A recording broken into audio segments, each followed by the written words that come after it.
Donald Trump's much hyped social media well, not exactly website, but app has been released, and well, it's already, well, there's some bugs. There's some bugs. Now, the Daily Beast is actually reporting that Truth Social, the Trump-created Twitter alternative, recently, actually earlier today, went live in Apple's App Store. So, actually, technically Sunday night, nonetheless.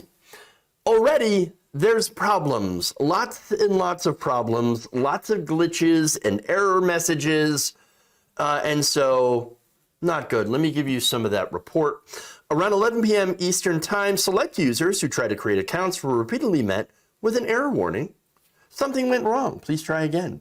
Shortly thereafter, after around midnight, others were told that the app was simply too popular for them to join it. That's a good spin there.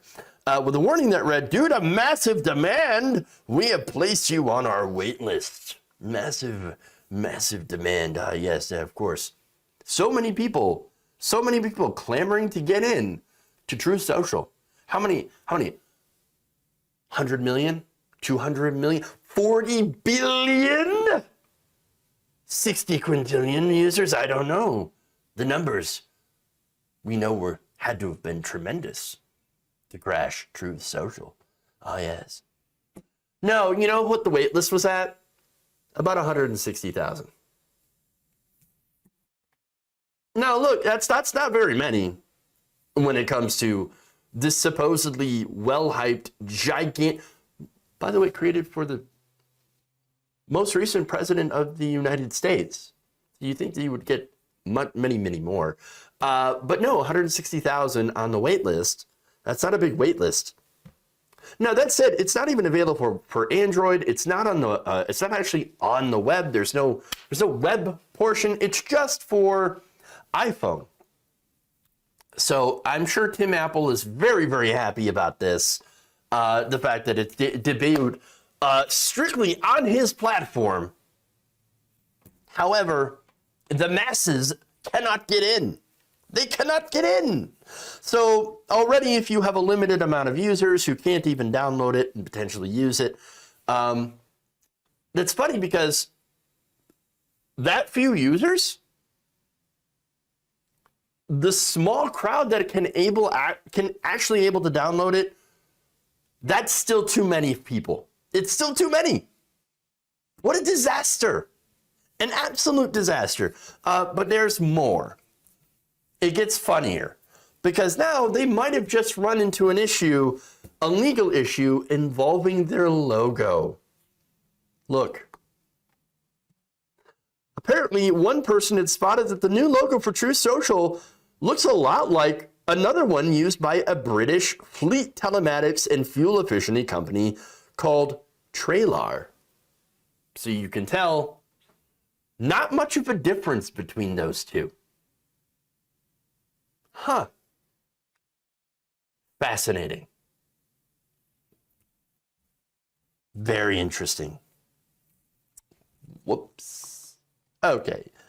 Now, based on recent news brought to our attention by various media outlets, this is according to a spokesperson, Matthew Summers, head of marketing for Traylar, talking to Vice News, showcasing the similarities between our own Traylar logo and the Truth Social logo, we are now seeking legal advice to understand what next steps and options available to protect our brand. Awesome.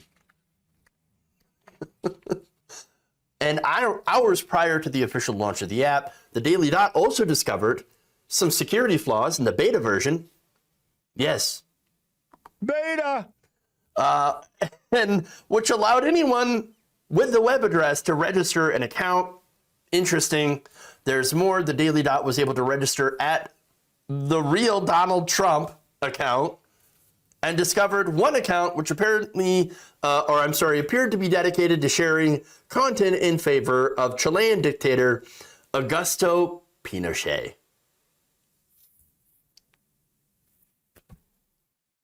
The best app. The greatest app. Big, beautiful, very secure. It's so secure. It's like Fort Knox. You know, the place, it's got the gold. Nobody can get in. Nobody can get in. It's so secure. It's actually true. Nobody can get in. Again, earlier on Monday, former Representative Devin Nunes, who, by the way, quit Congress. And now, of course, he was likely to not be in Congress very much longer anyway. There was a few scandals. And now he got a job running this doomed app. He says, oh, no, we hope that we're going to have all the problems solved by late March. So here we are, another delay.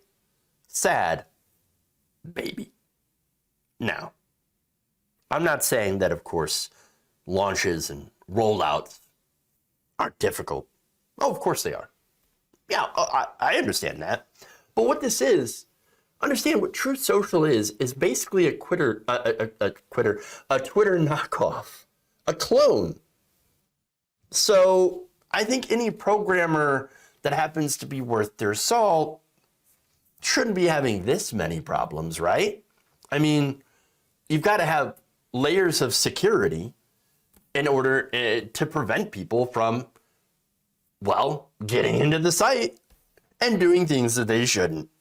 Now, that leads me to believe that these people who are developing it might be cheaping out.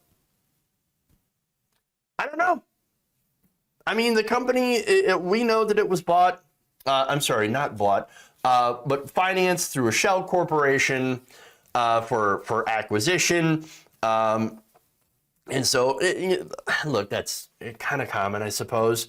But I'm just saying that the money that's supposed to be funded into this or pumped into this to create a secure, stable website, I doubt it's very much going to that. I think it's very much going to, well, Donald Trump and other executives, probably Mr. Nunes, and they're cheaping out on everything else. I know. Oh, what are you talking about? Are you saying they're grifting? Yeah, I am.